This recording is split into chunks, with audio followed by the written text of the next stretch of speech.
for it. Give it a second.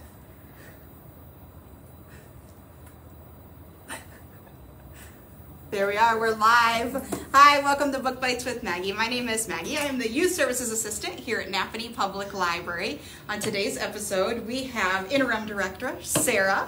She is going to share some of her favorite books, and I'm going to share some of my favorite books that kick off series. Okay, welcome back to Book Bites with Maggie. Today on our segment, we are going to be hosting and telling you about some books in our collection that are going to kick off a series. So oftentimes, if you are ready to pick up a series, you're ready to become emotionally invested in the characters, the plot. And for me personally, okay, you can speak for yourself. For me personally, I have a really hard time reading a series that is still being written. Because I am not a patient reader. I want to bam, bam, bam, bam, bam, knock them all out at once. So I will say I've gotten better. The last 2 years, I've kind of worked my angst out, especially when I know that I'm gonna have to wait 10 weeks to read a book. So I'll kick it out real quick and read it. Yeah. But the books that I can see in our stacks, we literally have things from all over the library. Yeah. So this is gonna be such a fun episode. I will mention, if you are new to Book Bites, we do try to tell you what format the books are going to come in. If for some reason we forget to mention that, leave us a comment, or if there's a book that really piques your interest and it's something you want to check out, if you have your Napanee Public Library card, just leave us a comment and we can put those things straight on the hold shelf for you and you can pick them up. The formats that are digital and not on our physical collection, we can mention those, and then if you already have your library card, we can get you hooked up. You can use Hoopla, which is one of our digital formats that has more than just books, but books, magazines, movies, CDs, all types of things, yeah. Audiobooks. Libby is the same way. It is by Overdrive, and this is one we've had around for years. So it's got lots of great content. We just joined a massive consortium, so even more titles available than ever before. So if a physical book or proximity to the library is not something that is possible, let us know. We'll get you hooked up, and you can maybe stack some of these titles for future reads. Okay, I'm going to kick us off. Okay. No pressure. No. Okay, my first book, and I have read this one a couple of years ago. This is Chasing Helicity. I literally picked it up because there was a tornado on the cover. I want to be a tornado chaser and a mermaid when I grow up. Don't judge me. Tell me you lived in Napanee in 2007 without I telling did. me you lived in Napanee in 2007. Okay, I was obsessed with tornadoes before the Napanee tornado. But in Chasing Helicity, it's actually written by Ginger Z. So you might know her. She is a national meteorologist, I believe, right? Is she on ABC? I don't know her. Oh, it says right on the cover. It says she's on There you ABC go. News. There you go. ABC See, I should have read Chief the meteorologist. There you go. So this book, it's not a memoir, but it's kind of based on herself. Everybody wants to read a character that mirrors them in titles. She never found that. She's a science girl, and so she wrote her own books. This is the first of 3 in the series. Helicity is the name of our main character. Again, she is a science geek. She has meteorologist role models in her life, and she actually gets to meet one in the book, and then that plays out in the long storyline. But each different book in the series kind of features a different weather event. So she's got one that's a windstorm, one that's a tornado, and then one that's a hurricane. So they're really, really fun. You could read them on their own, but the base story and more about Helicity and her family is going to be in this first book. It is one that kind of ages with the character. So she starts out more like kids. We had this first book in our kids section, but when the second book came out, there's a little bit of romance, and then it gets into her teenage years. So instead of splitting the series in our collection here at the library, we did move them all upstairs, but by all means, you can totally check them out whether or not you're a teen or not, and I hope that you enjoy Helicity just as much as I do. This is one that we have as a physical book and an e-audio book. And if you are doing Expand Your Horizons, which is one of our reading tasks here at the Napanee Public Library, first book in a series is our whole entire group today. Yeah. And then this one would be Book recommended on Book Bites with Maggie. book recommended on Book Bites Or with a book Maggie. from And then your there's the STEAM childhood. one. Yeah, book from your The what? childhood. A book from your childhood is one of them, right? Oh Well, yeah, but I wasn't a child when I read this one. But read a book about STEAM, so science, technology, engineering, or math. So this would tie into that. So multiple tasks that you could mark off with this book. Okay. Okay, so Sarah, show us My one turn. of your series starters. What do you have? I have, so I'm starting with, I've got a real soft spot for Kidlit, and I don't know why, but I seem to really, really enjoy kid lit that sits between age groups. So I have a couple like that today. My first book to show you guys is Ghost by Jason Reynolds, who is one of my favorite authors. It's the first in a 4-book series called Track, and it follows, the series follows 4 different kids who join an elite track, middle school track team, I believe. 4 different kids. Ghost is the first of them. That's not his real name. His name is Castle Crenshaw. This is in our juvenile collection. It's downstairs in kids, but I've also seen it live in teen collections. It's one of those books that lives between worlds, and I love those. Middle grade. Middle grade. That's my sweet spot. So this would definitely appeal to older kid readers, but it has a lot of teen appeal, and honestly, I loved it as an adult. So I just read this series last summer, I believe. So Ghost follows a kid named, his real name is Castle Crenshaw. His nickname is Ghost. He's a really fast runner. He's had a rough life. His dad was abusive. He and his mom are on their own. They're making ends meet. And he is, I think I'm getting this right, he is discovered by a track coach one day when he decides to steal a pair of running shoes.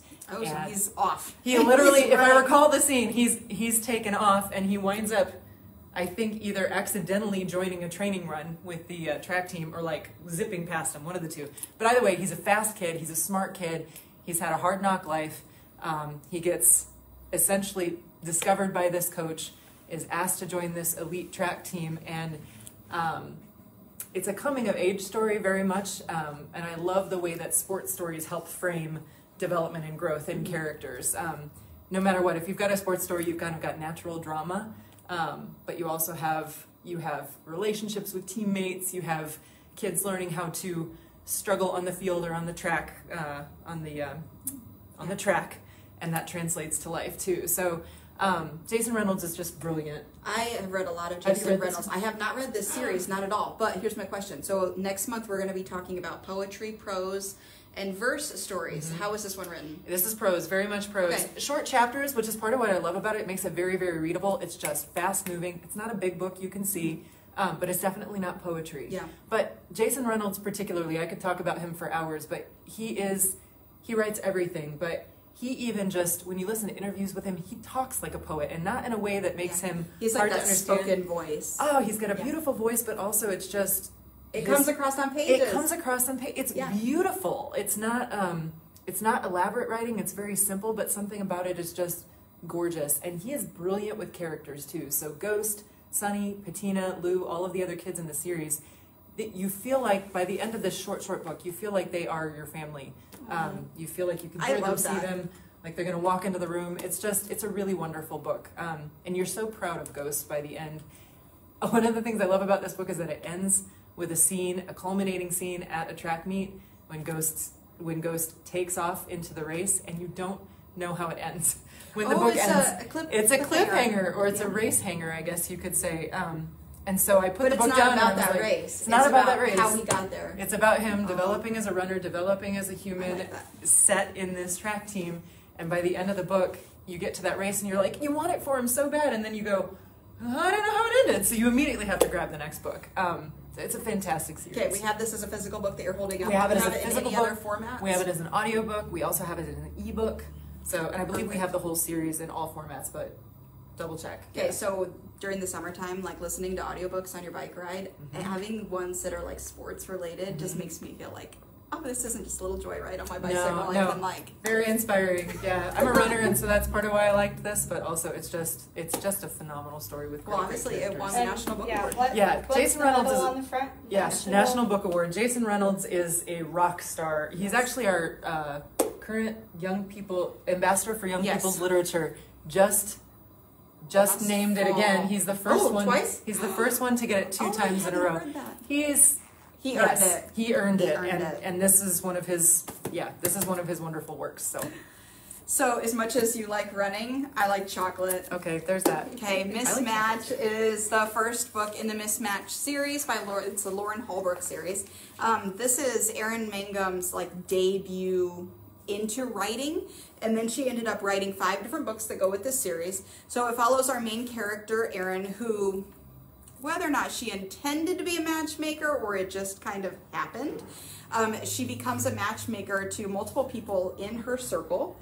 And this is, it's Christian fiction, women's lit, romance, and she's going to start matching people up until, it doesn't necessarily work. And then by the end of your series, because it's going to build and build and build, all the characters translate really well. It's like one giant book.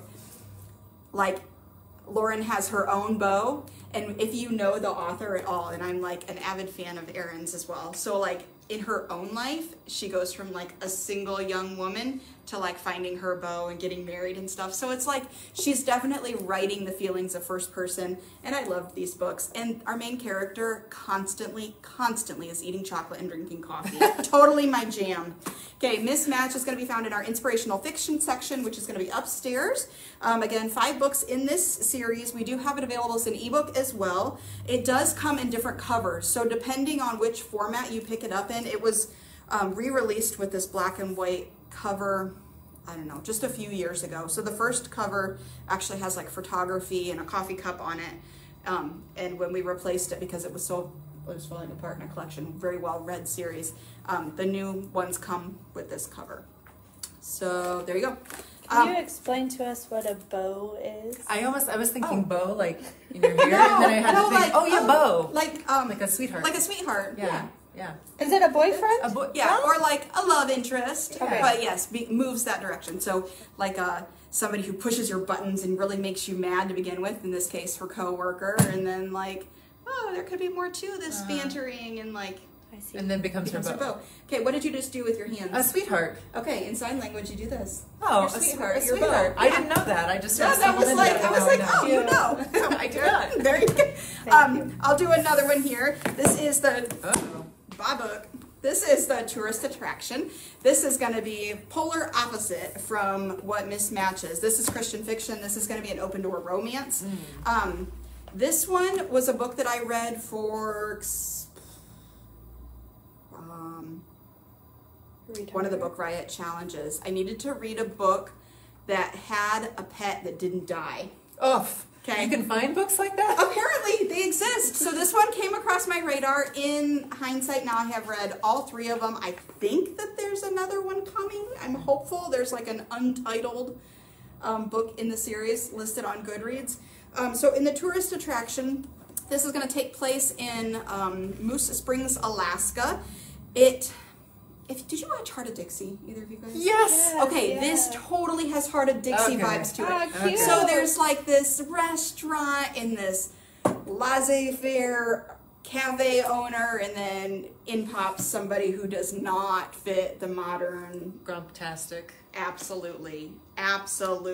Look, I mean, like, he even looks like the guy from Heart of Dixie. He does. So it's like a combination of like your small town, everybody knows everybody's business. It's a romance, young adult, and then like it's the series starter, but as you're reading each individual story, it follows different characters. So like minor characters in this one are going to become the main characters in the next, and so forth. But then you'll hear like updates on these characters in the subsequent titles. Does that make sense? Yes. Martha said, love the tourist attraction series, impatiently waiting for that 4th one. Yes. See, well, and she'll probably get it before the rest of us. She's pretty on it. Okay, so this one would also work if you're doing Expand Your Horizons this year. You need to read a book that's in the Arctic Circle. Alaska. Perfect. There you go. Okay. And now you know the pet doesn't die. I do, so It I is can not read it a now. tearjerker. I can read it now. Yes. What else? This is a book and an ebook. Sarah Morgenthaler will not let you down. It's one of those books that just kind of gives you all the feel goods. And if you already have that visual representation of what the characters are going to be like, the banter is so quick and fun. Yeah. Okay, give us another one. All right, I got another middle grade to teen, living in that land between. This is On the Edge of the Dark Sea of Darkness. And it's the first in a 4-book series by Andrew Peterson, who some of you may actually know more as a singer-songwriter. He is one of my favorite singer-songwriters, but he's also a phenomenal storyteller. And this is his kids series. He wrote it about 10 years ago and then just re-released the series in the last couple of years. New editions with really wonderful illustrations. But again, book 1 of a 4-part series. The series is called the Wing Feather Saga. I would say that this appeals to older, middle grade, so say like 8, 9, 10 in there, but a lot of teen appeal too, and you will find it shelved in different places in different libraries. For sensitive readers, there's some scary stuff, there's some hard themes, loss and death and grief and things like that, a little bit of violence, high action, family loss. So if you have super sensitive readers, you might trend a bit older, but my nieces and nephews read this with their families when they were 5, 6, 7. So it has such a broad appeal. So it's like world building? It's fantasy. Okay. It is high fantasy in like the most classic fashion. So when I read it, it reminds me of C.S. Lewis, it reminds me of Tolkien, it reminds me of Harry Potter even. It's just so satisfying in that way. We do not have this one. You would need to interlibrary loan it. We do have the series in ebook and in some in e-audio, but we don't have the physical book. You'd have to interlibrary loan it at this point. What is interlibrary loan? Can you tell those of us who don't know? Interlibrary loan is a gift. It's basically when we agree with other libraries that we will share our stuff back and forth. And so we have an interlibrary loan system here called CIRCS, and you can request, if we don't have a book, you can request for Napanee to ask another library to send their book to you here. And you get to borrow another library's book because we have agreements with them. It is lovely. And you don't have to travel to the other library to pick it up. Nope, you don't have to travel. Yep, it's part of your privileges as a Napanee resident or Napanee card holder. Napanee resident card holder. Napanee resident card holder. You just have to ask us to find the book for you. And so you can get this through interlibrary loan, but we do have the ebooks and the e-audio. And I have to say, I listened to the books and I love them because Andrew Peterson is such a good narrator. Oh, he narrates his own. So, okay. Yes, he narrates his own. Originally, the audio was done by somebody else, but during quarantine, back in 2020, and then for like several months in there, he did Facebook Live readings in segments of this series. And that's part of why the re-release was so big. It was delightful. He read them out loud on Facebook Live to readers all around the world, and that is how I first read them, and it's just wonderful. He's a fantastic narrator. But it follows a family, 3 kids, their mother, and then their uncle, who's an ex-pirate, and essentially their village, it's in a magical world that feels like an alternate world to ours, and their village is under attack by evil creatures who are essentially obeying the commands of kind of the big villain. Think like Voldemort in Harry Potter, the villain who wants to destroy everything and rule the world, that kind of a thing. And this is very much one of those stories where we need a hero and the kids are the heroes, and those are my favorite stories. So the Igby children basically have to save the day, save the village, and ultimately over the course of the series save their world, their homeland and their world. And the characters are just wonderful. There's so much fun. There's just incredible themes in the book. There's bravery, there's family love, there's friendship, there's learning how to be a leader. It's just, there's so much good stuff, especially if you do it as a read aloud with your kids. There's so much to discuss, but I read them on my own and just found them to be delightful. So Aww. Fantastic series, 4 of them, high fantasy, they're great. Is it still being written? No, It's complete. Yeah, it's complete, so you could binge read them, Maggie. Okay. You could binge read. See, I told you, I'm kind of You'll want to be honest, yeah. Oh, yeah, they're great. I like it. Okay, so you saw this in my stack. I did. Okay, Christy Miller is my jam. I know I grew Sarah up with said Christy you Miller. read them. Okay, I did, these yeah. covers have been re-released oodles and times. They started in like the 1980s. So these books have been multiple generations. Yeah. Had, I mean, probably millions of readers at this point. Yeah. Christy Miller is a teen in the first book.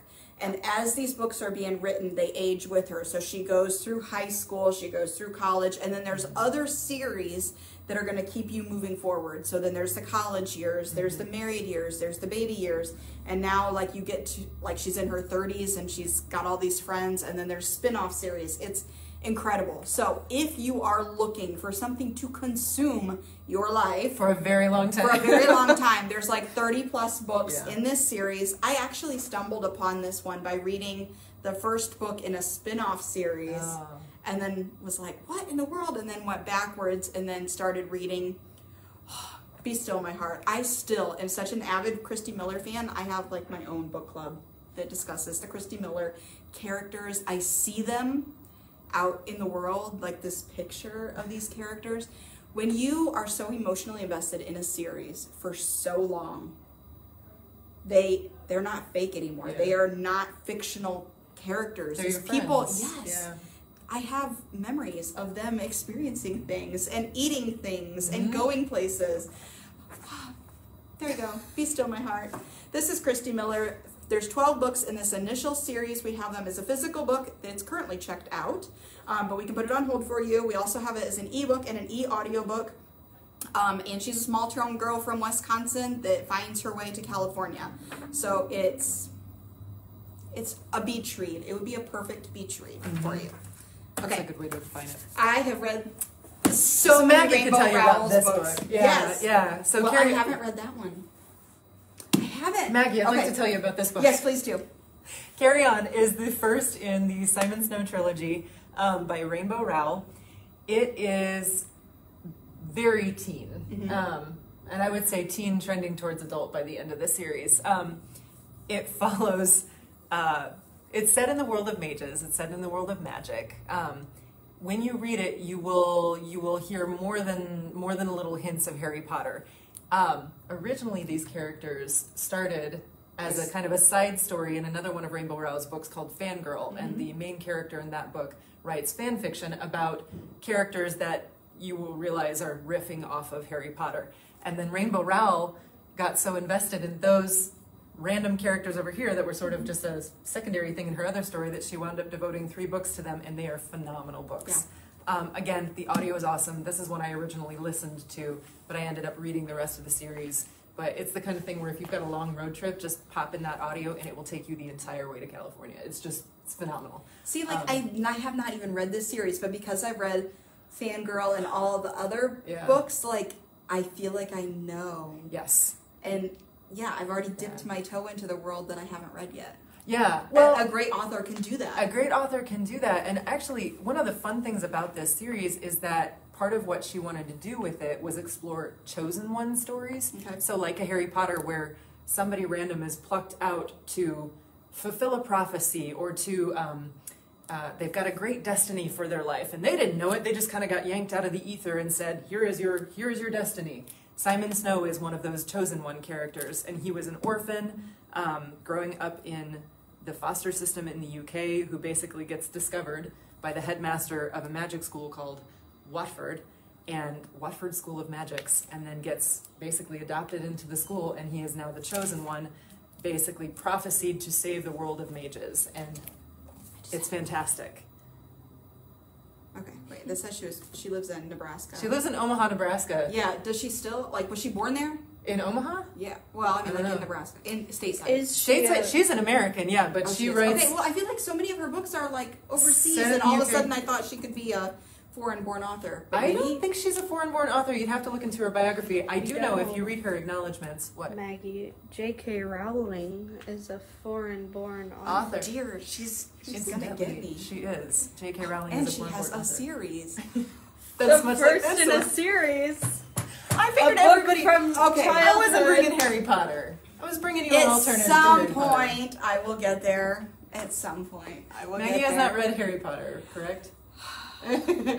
I'm gonna read it and not tell anybody. Read this first. Read this first, so that you can read this and enjoy it without the cultural knowledge of Harry Potter. There you go. Because you'll feel there's a lot of similarities, but it is its own wonderful thing. And Simon is his own wonderful character. Am I and getting banter? Yes. Watford is its own wonderful universe. So again, very much a teen book with a lot of adult appeal. 3-book series. We have all of them. We've got the physical book, we've got the audio book, we've got the e-audio. Nice. And I highly recommend the audio. So Okay. yeah, and Rainbow Rowell, she's a genius. So you go from like this world of magic and world building to a southern women's romance. Heart of Dixie again. Yes, very much so. They've got the yalls and they eat their fried green tomatoes and such. But this is Stealing Home. It's the first book in the Sweet Magnolias series. I'll be completely honest. I did not read this series until I binge watched, and I'm not even kidding you when I say I binge watched like 8 hours of TV on Netflix in like 10 hours.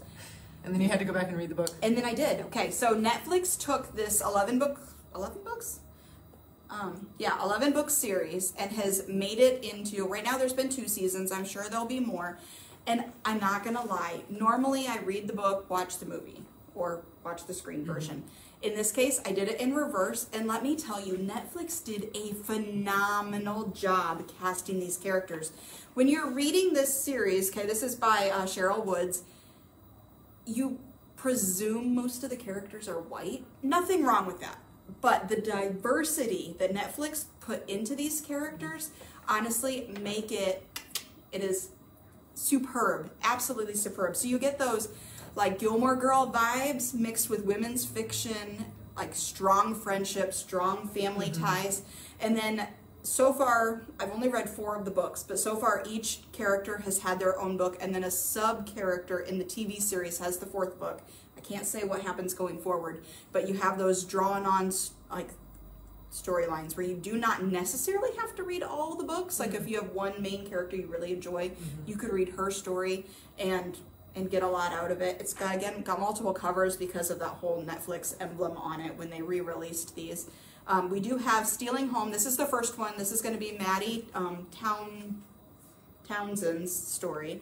And that one we have as a physical book in our collection, an ebook, and then again it's on Netflix as a streaming service.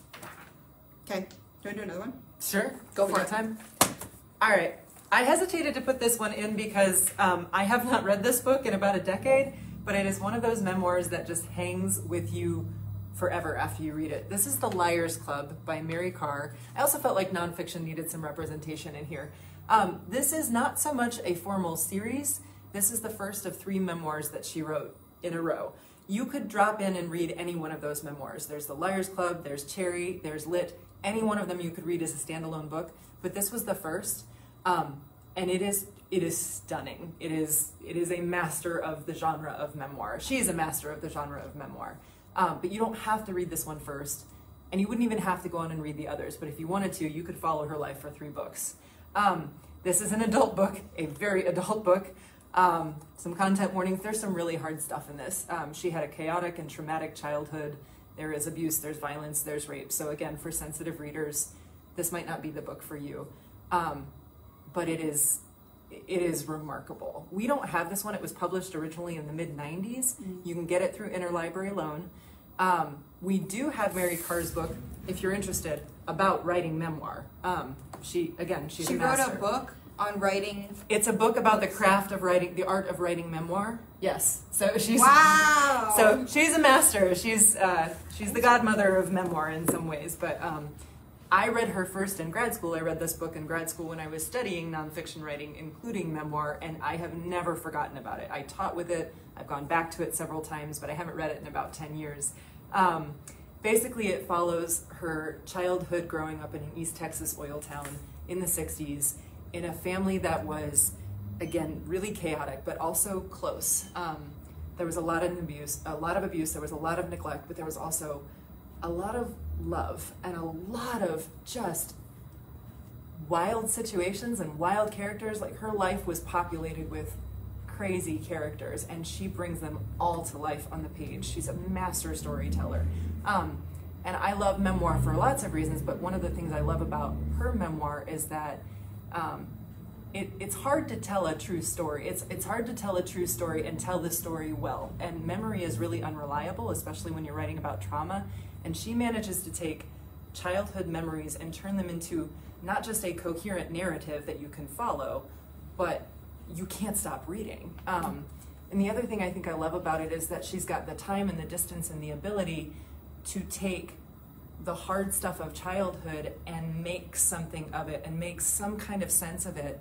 So it's not just that the very particularities of her growing up story, but that there's also these big universal human experiences in her story too. You don't read it and think, oh my gosh, that's somebody else's life and I can't relate to it. Not at all. That's one of the things that makes her a master, is that in her story you can see your own story. In her people you can see your own people. And I love that about memoir. And the other thing to know about it is that even though there's really, really hard stuff in it, it is laugh out loud funny. I remember sitting in my chair reading it for grad school, literally snorting as I was reading it. It is so funny, which would surprise you in a memoir that's about such hard stuff. So cannot recommend it enough. She's brilliant. She's an amazing memoirist. We don't have this one. You can interlibrary loan it. But if you want to learn more about her and memoir, we do have The Art of Memoir. So highly, highly recommend this trilogy of memoirs. Good. My next one is going to be an Expanded Horizons author born outside the United States book. Jane Harper is an Australian writer. I have literally read everything that she has written so far that has been not translated, but has been released here in the United States. The Dry is the first in, so far, a 2-book series. I think there's a third one coming. It's going to follow, he's a federal investigator in Australia, Aaron Falk. And in this book, he actually ends up going back home to the hometown that he grew up in, and then falls into this overarching story of a crime, and then how he's going to start working through it. So he's not the lead investigator, but it's definitely criminology. And then in this one too, it's been made into a movie, and I just looked up who the character. Bana. What is his name? Eric Bana. Eric Bana. Eric Bana brings this character to life as a movie. I've checked it out twice and I still haven't watched it. I just would rather read, I think. So The Dry is the first in at least 2 books, hopefully a third one. And this is going to be one of those books where you have a whole different experience, because the culture and the landscape of Australia actually plays a massive part in the storyline. So you know that dry desert heat is very, very important. Obviously, The Dry, it plays a huge part in the story. So if you are looking for some crime fiction, this would be an excellent book for you to try. This one we have, I think I already said this, an ebook, an e-audiobook, and then again as the DVD. I cannot tell you if the DVD is any good or not. I don't know. Seraphina and the Black Cloak. Do you know this one? I know. Okay, this one is going to be historical fantasy. It is going to live downstairs in our kids section, and this one is set around the Biltmore estate. And I love a book that takes a real life place and then fantasizes it. Yeah. So that's a massive estate set in the hills of North Carolina. And so you know that this is this giant place, but it's set historically. And then there's the fantasy element of a shapeshifter being raised by the mechanic down in the basement of the estate. And so when I first heard about this series, it's published by Disney Hyperion. And Robert Beatty, the author, he took his, that sounds horrible. He used his daughter to resemble Seraphina, and they made a book trailer to beat all book trailers. I'm not kidding you. I will have to show you this. Okay, so this book trailer, you're watching it and you literally think this is going to be a movie. It is so well done that this book trailer just absorbed me. So I pre-ordered this book. I literally own all 4 of these books. They are autographed. Thank you to my friends who have intersected our author so that they could be inscribed to me. But when you are reading this book, you get that fantasy element of shape-shifting. If you're unfamiliar with that type of mystical creature and things, so you're learning as you go. This book, I read it as an adult. The whole series I read as an adult.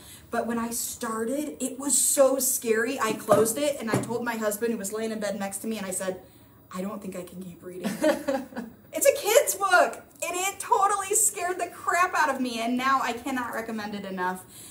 This is going to follow. Scary. It was great. It was so scary. But you know what? Those emotions that lived in me, I can still pull those out and be like, are you looking for something to kind of scare you? Yeah. And this does that for me. So it's going to follow Seraphina and Braden. Again, they are 2 kids. Braden's a kid. Seraphina is not, who live in the Biltmore estate. And so it is just a fantastic story. This one is part of a series, 4 books in it, and we do have all 4 in our collection. If it's one that you want to be scared to read, you can put that on hold. And then the last one, this is not new to Book Bites. Do you have any more? I don't know. Okay, this is the last one. It's not new to Book Bites. This is the Selection series. The first time that I was exposed to this book, I'm not kidding you when I said I was working the main desk over here at the library, and I had 3 so very drastically different demographics of people ask for the exact same book during a shift. And I thought, there's something to this. Yeah. Because why in the world does a grandma, a teen, a mom all want to read the same book? So I put myself on the list too. And I have literally now read this entire series 2 times. So it's 5 books plus some novellas that kind of pull in the sub-characters and give them their own story. Yeah. Did that also become on Netflix series? So it is coming soon. She's over here like Michaela's doing her little dancing dance. behind the, yeah. So it has been in production. Okay. Out of production. In production. Okay. Out of The production. characters were casted the last time I Yes. read about it. So Okay. we are hopeful, but we've been disappointed many times before. Just reading this book in the series, it's futuristic, dystopian, but it's not so world building that it doesn't seem out of the realm of possibility. So this is post World War III, which doesn't sound very futuristic anymore these days. It takes place after China, quote unquote, buys the United States because we're in so much debt. They insert a monarchy. So this is like Divergent meets The Bachelor. With a United States, which isn't the United States anymore, has a monarchy. And in order to keep themselves at bay, every generation they marry a commoner. So there's a caste system. So it's part of a caste system. So that's where you get your Divergent. I've literally read this book, this whole series twice. So it's the top 3 most checked out items in the library. Really? Yeah. That doesn't surprise me. That was one at Napanee Library. and it's been replaced multiple times because it just starts falling apart. This one has already been and repaired. There's a lot of great dialogue in this story, but I think what I'm most excited about seeing it come to film is the wardrobe, because like they're all these like elegantly dressed women who live in the castle who have, what is the Anne Hathaway Princess Diaries? So like you know, they're dressing them, they're doing etiquette lessons, they're eating formally. So like you almost get like a Cinderella story. It's the Cinderella tale where somebody gets transformed. Meets Survivor, because it starts with 35 girls and then each couple of books or the Hunger Games, and then there's fewer and fewer and fewer aspects of other popular storylines that are so the trope of all beautifully tropes put into one. I mean, it's marvelous. It's magnificent. Absolutely. We have this as a physical book. However, it is checked out so often that you might have to be put on hold regardless. We also have it as an ebook, e-audio, and again, we are super hopeful that it will actually go to screen. I'm going to say we'll probably do like a screening event if it does, because this one is going to be like massive when it comes out. So I hope that we have piqued your interest. We have done so many great series starters here. Next month, when you come back for Book Bites with Maggie, we're going to feature one episode that's going to be poetry, verse, and prose. And then the second one is going to be all circus books. So whether or not you like clowns or not, have no fear. I'm not a fan either. But having the setting of a circus and the magic feelings of that and the way that it just deserves its own episode. So there you go. We've got lots of great books coming for you. If you ever come into the Napanee Public Library, stop us in the stacks. This is what we love to do. We will not have notes, but we can just walk you right to the shelves. We'll help you find something great to read, I promise. We've got a great staff here, and we are willing and able to help you with any of your book requests, or if you're just looking for something. Any of the books that were mentioned today, we're going to put down in the comments, so you'll have a complete list that you can reference, and then it'll be up in YouTube soon. So you'll be able to see this episode, share it with your friends, and hopefully you will add to your list. And I think that's it for now. I guess so. We will see you next time. Thanks for joining us on Book Bites. Thank you.